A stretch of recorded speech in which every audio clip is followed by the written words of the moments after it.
And so guys, I'm here. I want us to discuss on how to deal with our in-laws. I don't want to say toxic in-laws because there are those in-laws who are good, and of course we need to teach ourselves, or rather we need to learn on how to deal with both the toxic ones and the good ones.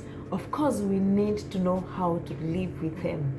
And guys, into our today's video, we will be discussing on how to handle our in-laws. Remember guys, you're going for Christmas, and this is the time that as we go home, that is the time that we are able to mingle with our in-laws. This is the time that we meet them at home. Remember guys, during Christmas, it's when people get married, and for that one person who is getting married over this Christmas, it is good for you to listen to this, because this is gonna help you the rest of your life. So if you're there and you're planning to visit your in-laws this vacation, this holiday guys, this video is for you. And one of the things that we should do, it is number one, to put our marriage first. Remember guys, what has brought you into this home, it is because of your marriage, and therefore you are supposed to put your marriage first, come what may.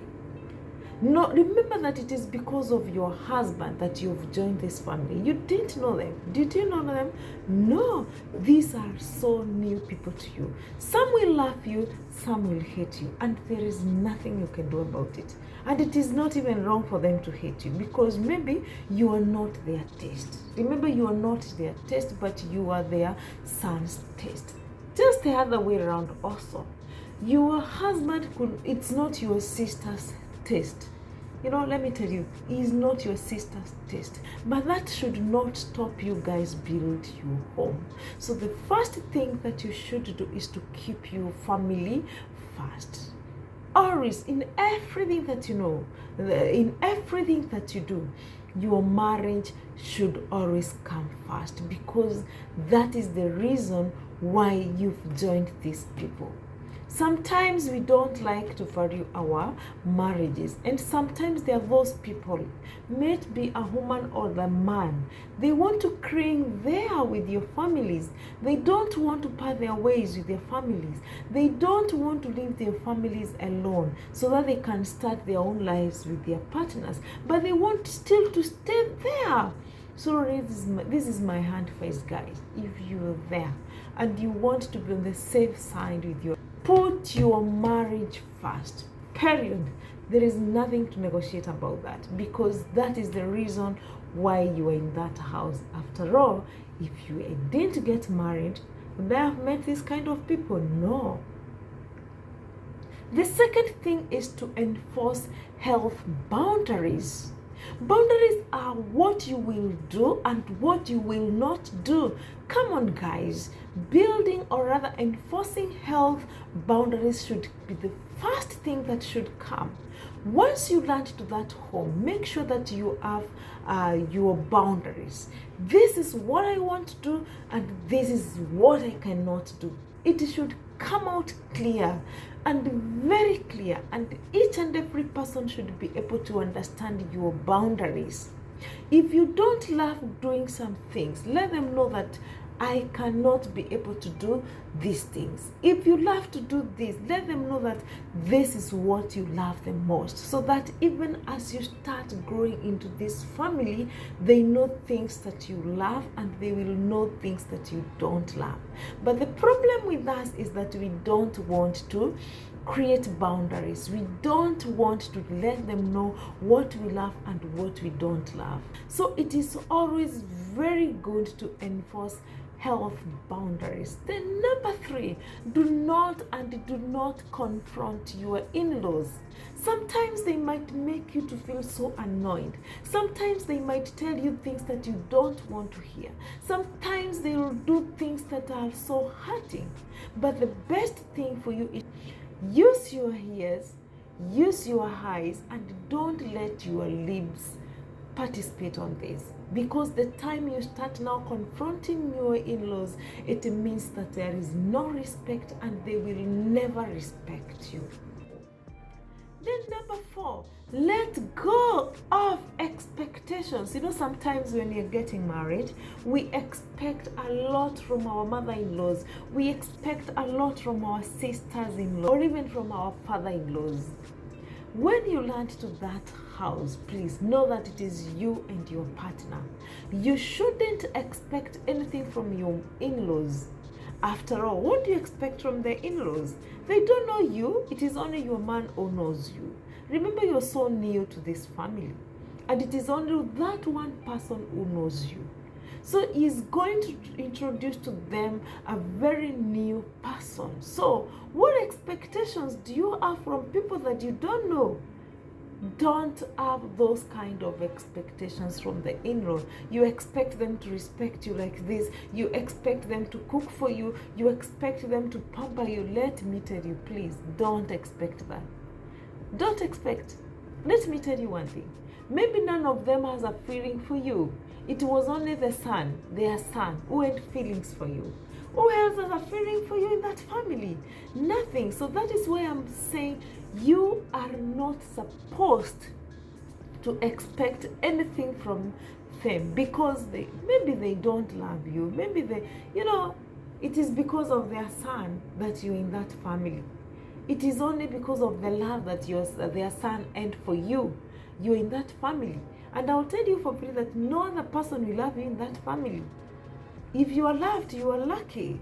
If you're not loved, you should move on with your life. It happens and life still continues.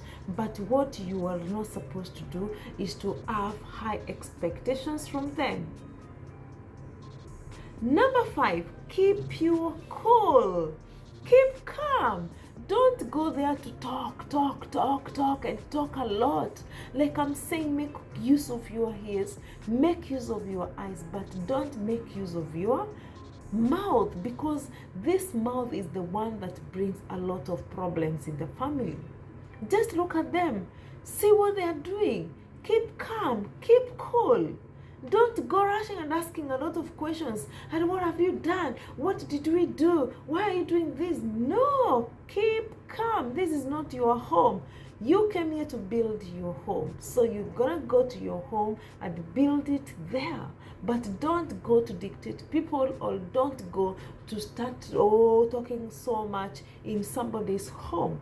You're there because you got married to their son, period. And you are supposed to go and start your own home. So when you go there, please stop and stop dictating your in-laws.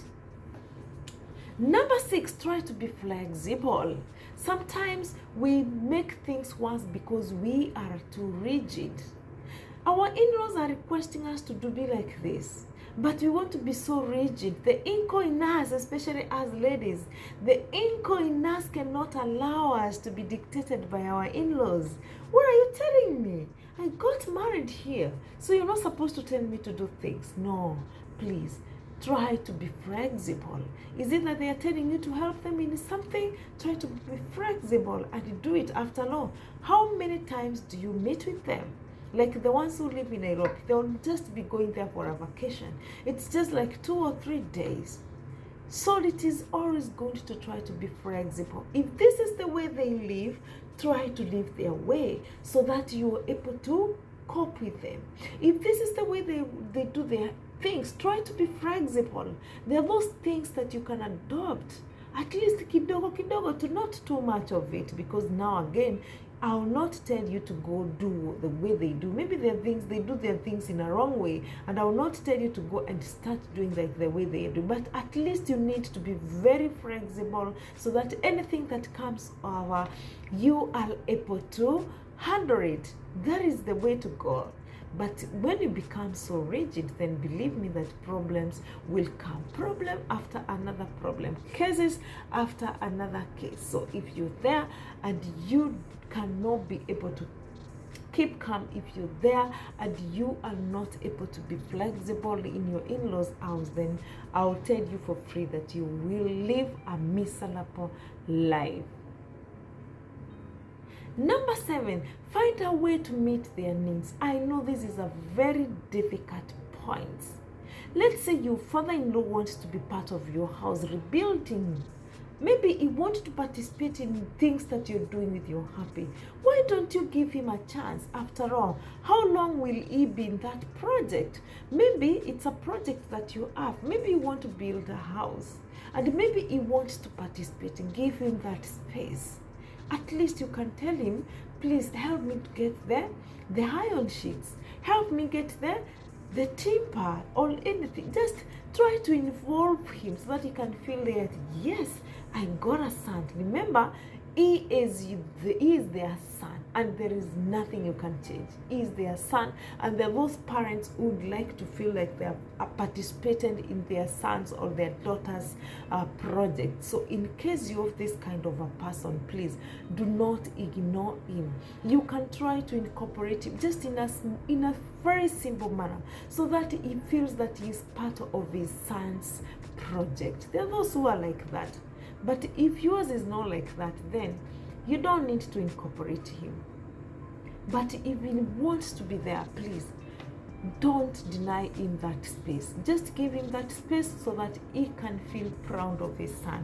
Then number 5, avoid hot topics. You know, sometimes they might come with hot topics.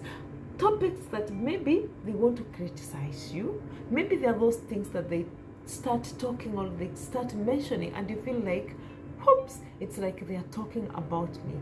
If you feel that you're not comfortable with the talks that they are talking, please try to avoid them as much as you can.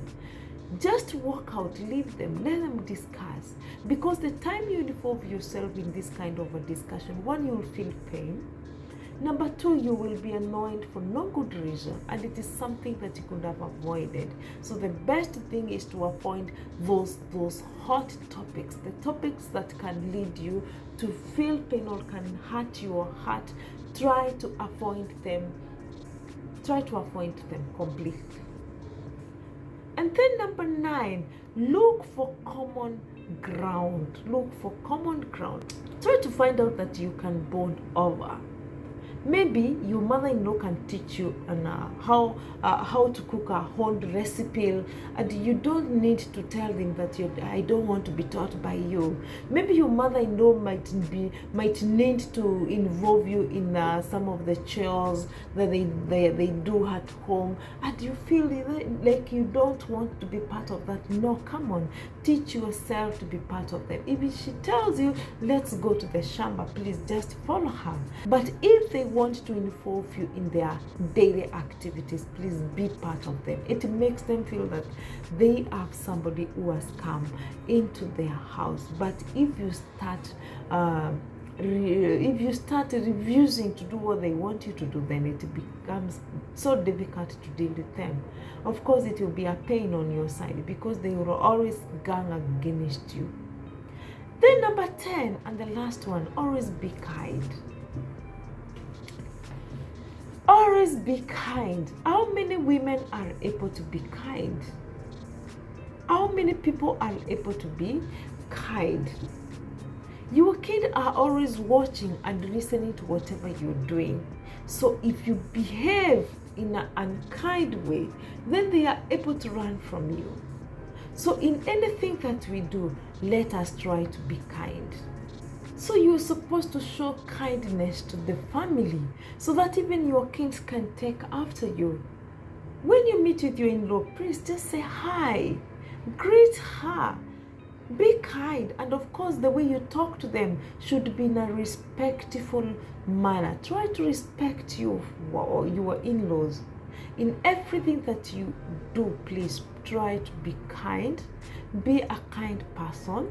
Be a respectable person. Remember, the more you respect them, the more they will respect you back. But I'll tell you for free, if you fail to respect them, if you fail to be kind,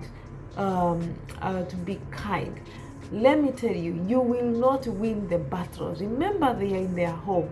You're the intruder here. You came here to build your home. And so you need to be kind enough. You need to be so much respectful so that they will respect you back. So guys, those are the 10 things that you need to put into consideration, especially this time that you're going to meet our mother-in-laws, guys. Please, If you're not able to put into practice those 10 things, please at least get 5 of them. At least 5 of them. Try to practice them, and I'm telling you, you will thank me later. So guys, these holidays, I wish you all the best. Merry Christmas, Merry Christmas, Merry Christmas. Enjoy it well, guys, but remember to be safe. Remember to be safe. We need you here in January when you are safe, when you are sober, and when you are whole, just like you are. So thank you guys for watching this video. If you've not subscribed to this channel, unangoja nini? What are you waiting for? Please imagine subscribing to this channel is free of charge, and it is just a matter of tapping tang. Guys, after you've watched this video, please like it and then subscribe, and I will appreciate your support. So thank you guys for watching this video, and from me I want to say goodbye.